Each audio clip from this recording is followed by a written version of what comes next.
आप इंग्लिश नहीं बोल पा रहे हैं। क्या आपको पता है कि आप इंग्लिश क्यों नहीं बोल पा रहे हैं? आपका रीज़न आपको पता होना चाहिए।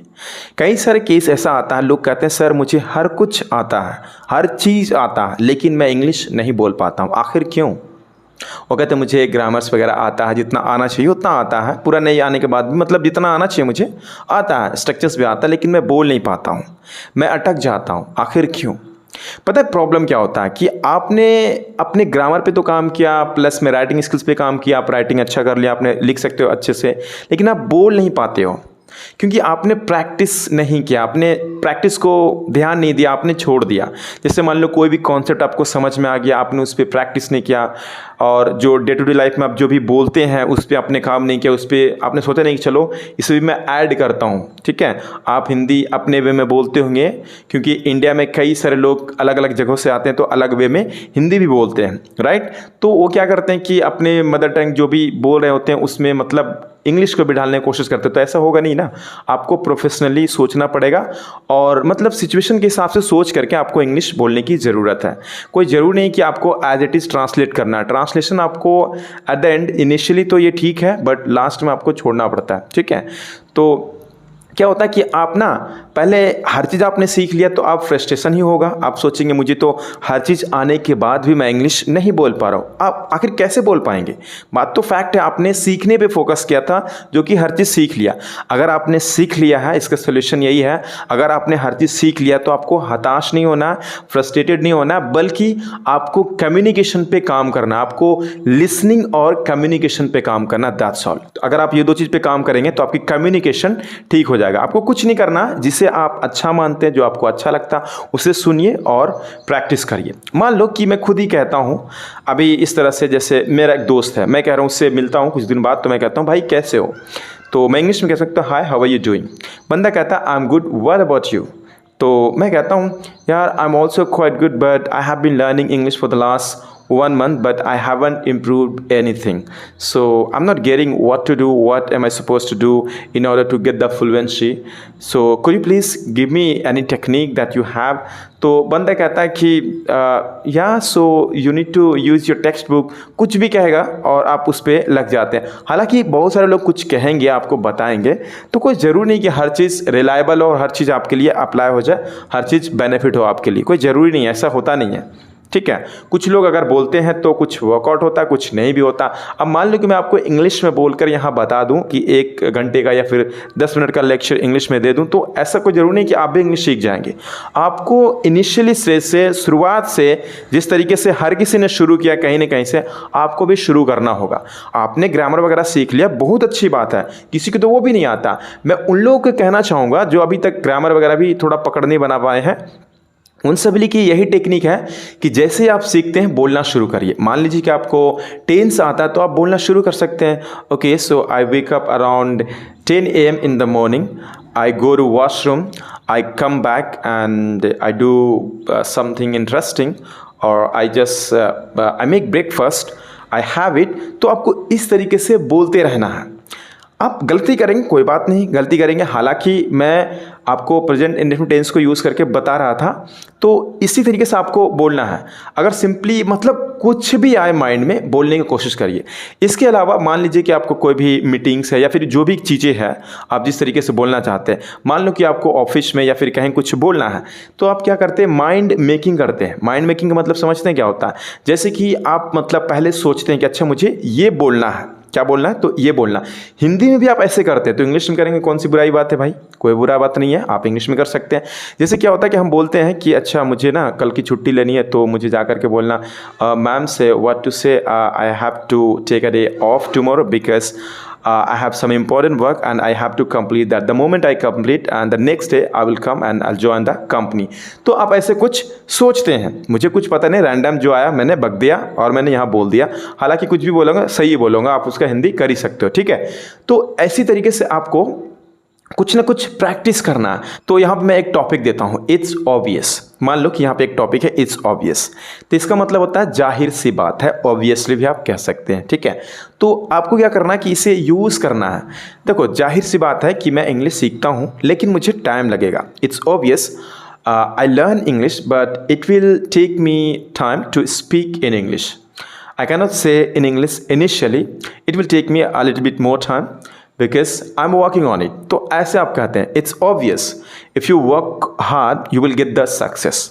इसी तरीके से आपको ना एक सेंटेंस नहीं कई सारे सेंटेंस बनाने की ज़रूरत होती है. मतलब कोई भी टीचर या फिर कोई भी इंसान आपको कुछ सिखाता है तो बाद में आपको खुद ही प्रैक्टिस करना पड़ता, खुद ही चलना पड़ता. ऐसा नहीं कि आपको हर एक चीज़ और कहते हैं ना हाथ पकड़ के सिखाएगा, ऐसा नहीं, कोई नहीं करेगा आपके साथ में कि हाथ पकड़ लो और अपना मतलब शुरू कर दे. ऐसा कुछ नहीं होने वाला, क्योंकि आपको ही मतलब आप खुद को चेंज कर सकते हैं. You change yourself, you can change yourself, it's you who can change your self.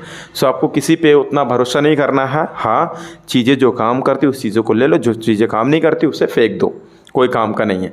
अभी जो आपने सीखा वेल एंड गुड, प्रैक्टिस पे फोकस करिए. अगर आपको इंग्लिश बोलना काम है, कोई इंटरव्यू क्रैक करना है तो उसके बारे में सोचिए. आपको वही सोचना चाहिए जो आपसे रिलेटेड है, आपका रेलेवेंट है. अगर आपसे कुछ भी ऐसा रेलेवेंट नहीं है मत सोचिए.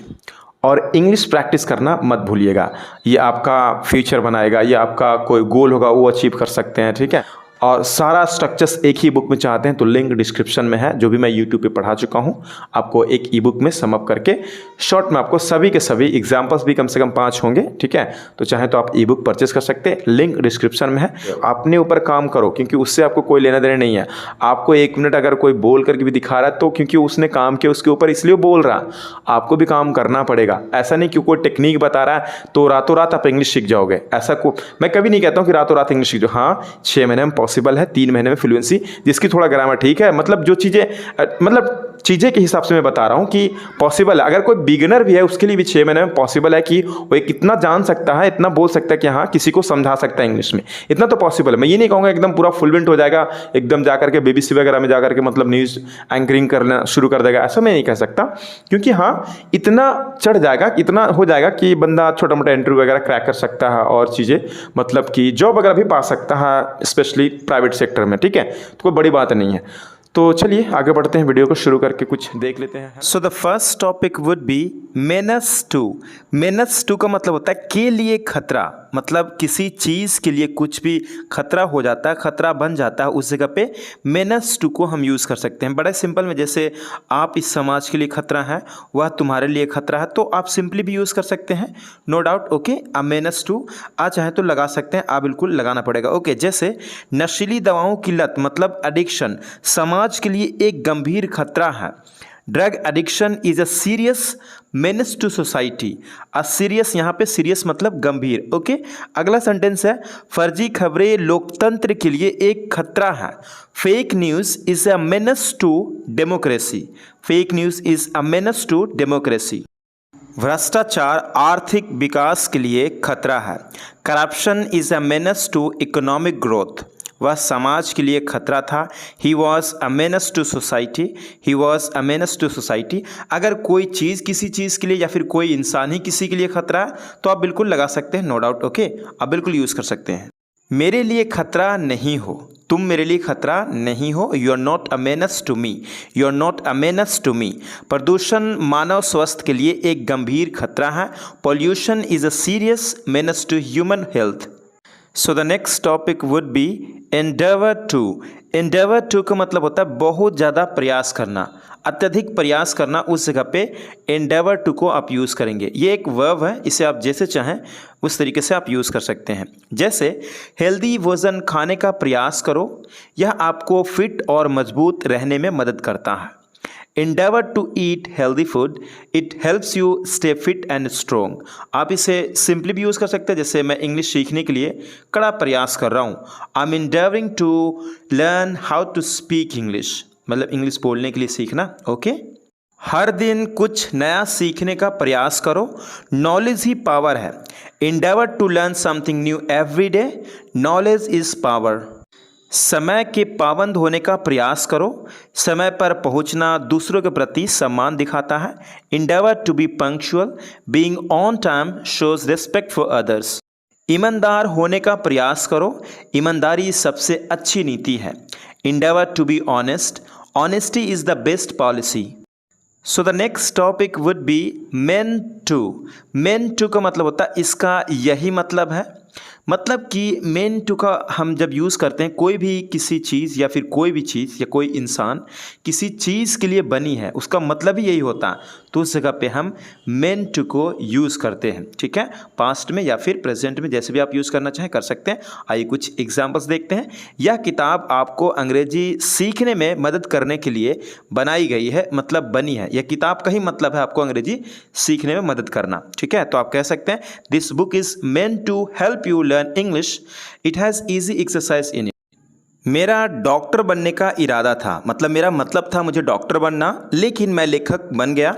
यह एक अलग ही जीवन है। I was meant to be a doctor but I became a writer, it's a different life. Tool का उपयोग कागज़ काटने के लिए किया जाता है, मतलब स्टूल का मतलब ही है कि कागज़ को काटना। ओके, तो उसे आप यूज़ कर सकते हैं मेंट टू की जगह पे, जैसे this tool is meant to cut paper, be careful when using it, मतलब इसका उपयोग करते समय सावधान रहें। यहाँ पे कई बार क्या होता है कि इनफॉर्मल व्हेन यूजिंग इट, आप चाहें तो दिखा सकते हैं व्हेन इट इज़ यूजिंग, ऐसे भी कर सकते हैं, लेकिन आप न्यूज़पेपर वगैरह में देखेंगे शॉर्ट में से लिखा जाता है व्हेन यूजिंग इट। ओके, तो आप लिख सकते हैं, बोल सकते हैं, वाइल की तरह ही काम करता है, नो डाउट कर सकते हैं आप। यह मैसेज सीक्रेट रखने के लिए है, मतलब यह मैसेज का मतलब ही है कि सीक्रेट रहना, इसके बारे में किसी को मत बताना। The message is meant to be secret, don't tell anyone about it. अगला टॉपिक है हैव और हैज़ बीन एबल टू। सक्षम होना, किसी काम को करने में सक्षम रहना, होना, मतलब पहले से कुछ ड्यूरेशन के लिए, तो इसे हम प्रेजेंट परफेक्ट टेंस में यूज़ करते हैं। जैसे वे समय पर अपनी परियोजना मतलब प्रोजेक्ट पूरी करने में सक्षम रहे हैं, they have been able to finish their project on time. अब चाहें तो इसमें हम दिखा सकते हैं टाइम को, सिंस कब से, या फिर फॉर द फोर, या फिर सिंस हम यूज़ कर सकते हैं। ठीक है, फॉर और सिंस को यूज़ कर सकते हैं टाइम को दिखाने के लिए, अगर आप चाहते हैं तो, नहीं तो कोई बात नहीं। अगला सेंटेंस है वह बहुत जल्द फ्रेंच सीखने में सक्षम रही है, she has been able to learn French very quickly. इसे बहुत यूज़ करते हैं, तो आप भी इसे यूज़ करिए। क्वेश्चंस पूछिए और इंट्रोगेटिव हो, नेगेटिव हो, इंट्रोगेटिव नेगेटिव हो, जैसा भी सेंटेंस हो, बट बनाइए। अगला सेंटेंस है हम समस्या का सफलतापूर्वक समाधान करने में सक्षम रहे हैं, we have been able to solve the problem successfully. छात्र परीक्षा पास करने में सक्षम रहे हैं, the students have been able to pass the exam. वह एक स्वादिष्ट भोजन बनाने में सक्षम रही है, she has been able to cook a delicious meal. हम खोई हुई चाबी ढूंढने में सक्षम रहे हैं, we have been able to find the lost key. The next topic would B looking forward to. Looking forward to का मतलब होता है बेसब्री से इंतजार करना। ओके, ये लुक फॉरवर्ड टू को आप जैसे भी चाहें यूज़ कर सकते हैं, लेकिन कंटिन्यूस में इसे ज़्यादा लोग यूज़ करते हैं, तो आप भी इसे यूज़ कर सकते हैं। लुकिंग फॉरवर्ड टू, टू के बाद अगर कोई वर्ब आता है तो उसमें आप आईएनजी फॉर्म में लिखते हैं, अगर बोल रहे हैं तो आप बोलते हैं। ओके, जैसे कि कुछ भी चीज़ अगर प्लान कर लिया आपने, उसके बाद बेसब्री से इंतजार करते हैं उस चीज़ को, हॉलीडे हो गया या कुछ भी ऐसी चीज़ें हैं, तो उस चीज़ को अगर बेसब्री से इंतजार करते हैं तो उस जगह लुकिंग फॉरवर्ड टू को आप यूज़ कर सकते हैं। जैसे वह एक नई कार खरीदने के लिए उत्सुक है, मतलब बेसब्री से इंतजार कर रही है, उत्सुक है, एक्साइटेड है, तो आप कह सकते हैं she is looking forward to buying a new car, the old one is broken. टूट गई है पुरानी वाला भाई। वे फिल्म का इंतजार कर रहे हैं, मतलब बेसब्री से इसकी अच्छी रिव्यू है, they are looking forward to the movie, it has good reviews. मैं एक नई भाषा सीखने के लिए उत्सुक हूँ, यह मज़ेदार होगा, I am looking forward to learning a new language, it will be fun. हम गर्मी का इंतज़ार कर रहे हैं, हम स्विमिंग करेंगे, मतलब कि बस इंतज़ार करें, बेसब्री से हमें इंतज़ार है समर वैकेशन या समर की। ठीक है, we are looking forward to the summer, we will go swimming, हम मतलब तैरते रहेंगे, बस मज़े करते रहेंगे। अगला टॉपिक है एक्सपेक्टेड टू।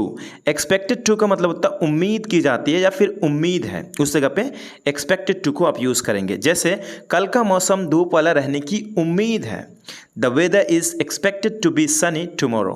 मीटिंग सुबह 10 बजे शुरू होने की उम्मीद है, उम्मीद की जाती है, the meeting is expected to start at 10 AM। Okay, तो इस तरह से आप यूज़ करेंगे। आप ऐसे भी कह सकते हैं आपसे उम्मीद की जाती है कि आप मेरे लिए चाय बनाइए। ठीक है, तो आप कह सकते हैं you are expected to make tea for me, आप ऐसे भी यूज़ कर सकते हैं।